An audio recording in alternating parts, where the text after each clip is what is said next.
Ladies and gents, welcome. Thank you for joining Global Brew Ed Isolation. A big shout out to Ed and Graham for organizing another fantastic live event. My name is Sunny Takraw, and I am an international educator, originally from the UK and currently working at the British School, New Delhi, India. If you want to find out a bit more about me or have questions after this particular session, feel free to connect with me via Twitter or LinkedIn, or as I say, Google me, I'm out there. The international sector continues to grow at an astonishing pace, and the demand for teachers has grown substantially. This leads to an annual migration of teachers across countries. This session is focused on discussing the impact of COVID-19 on international teachers who have either resigned or are thinking of resigning or have taken up positions in other countries. The focus of the conversation in general due to the crisis has been majorly on students, and quite rightly so.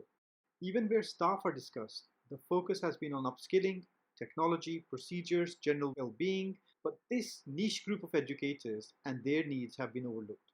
Well, no more. This session will cover the options available and the ways forward for those teachers who might have resigned, are looking to resign, or are planning to do so over the next year.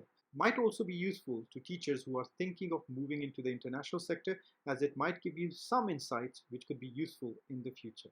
The way the sector works is that schools expect you to resign 7 to 9 months ahead of your departure date. What it means is that most of the current batch of teachers who resigned would have done so by October 2019. If you're a local or a national teacher, then for most, a term or 3 months is the normal period, and most of you will probably already have a job secured before you do resign from your current school. So why do international schools make teachers do that? Well, it's because this helps them plan for recruitment of replacements, which often has a long lead time. Schools advertise their vacancies on portals like TES Jobs, Search, ISS Scroll, amongst others, and teachers then apply for these posts. With visas and other paperwork, which can take months, schools need to plan ahead. So, a number of international teachers this year would have resigned way before COVID-19 ever appeared on the scene, and quite a few would have accepted posts in other countries before the epidemic hit their current one. Now, due to the speed of the spread, countries went into lockdown, travel stopped, embassies shut down, along with government offices, universities. Schools went virtual, and suddenly what was an exciting time to begin a new journey started turning into a bit of a nightmare. How do we go about getting documents attested and legalized for the visa process? How do we go about applying for visas? Often international teachers work in countries other than their own, so if travel is restricted, they can't even return home. On top of all of this is the ambiguity of the offer from their new school. Contracts might have been signed, but will they be honored?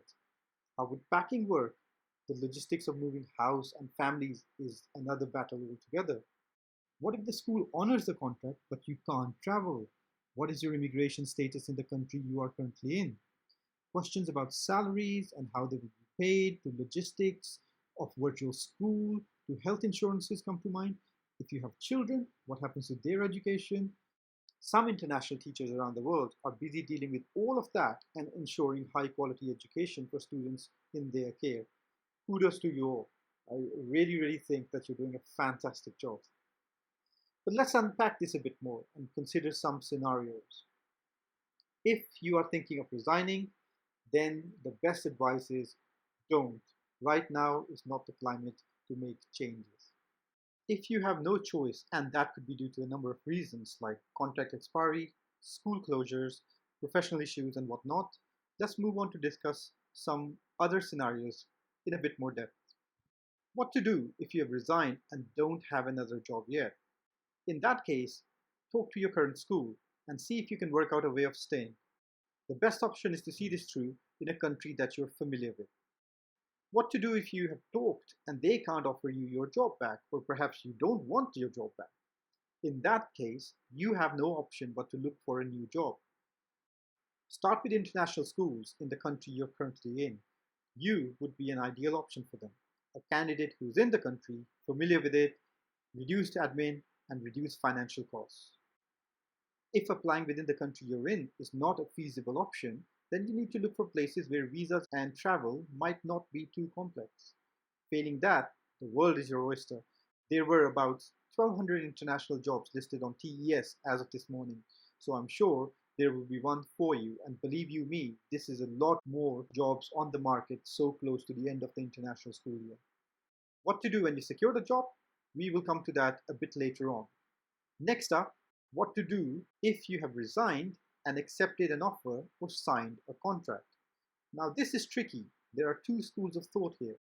One says offers and contracts are not really valid as you are in different countries and operating under different laws.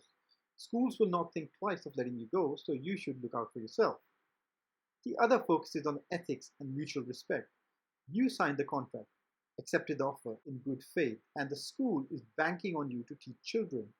Withdrawing leaves them in the lurch and having to go through the recruitment cycle all over again, and that might not be a good option for you professionally, reputation-wise. Whichever school of thought you subscribe to depends on your personal moral compass. If you do withdraw from an offer, talk to the new school first and outline your concerns. Give them a chance to respond and process this. Most reputable schools will be understanding. Follow the answer to the previous scenario and try to get a job with your current school or in the current country before you withdraw from an offer, because you don't want to be out of options at this particular point in time. What to do if you have decided to move overseas? Start talking to your new school. Outline the concerns about salary payment, accommodation, visa situation, medical insurances, immigration status within your current country, virtual school, police checks, and any kind of support they can offer with these. If you sign with a reputable school, they will have an action plan and they will be happy to talk you through it. You might want to involve agents at some point who can help you with the paperwork once things get better. And believe me, they will get better. You might want to start planning ahead and take care of all the little bits and pieces that you can do now, as things might move pretty quickly. It is not all doom and gloom, as this might be an ideal time for teachers to move on. Opportunities might arise in top international schools with little to no competition compared to the normal recruitment season. If you take a leap of faith, you might just end up in your dream school.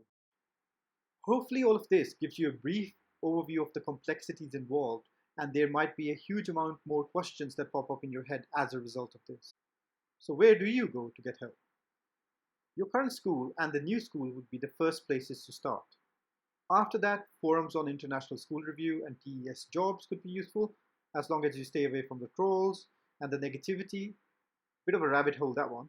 Better than those are international educators in the country you're currently in or are traveling to, as they can give you realistic advice and a clearer picture of the ground realities in the country you would like to call your new home. If you are worried or have any further questions, feel free to send them my way via Twitter, and I will do my very best to help you find answers. Thank you for your time and have a great weekend.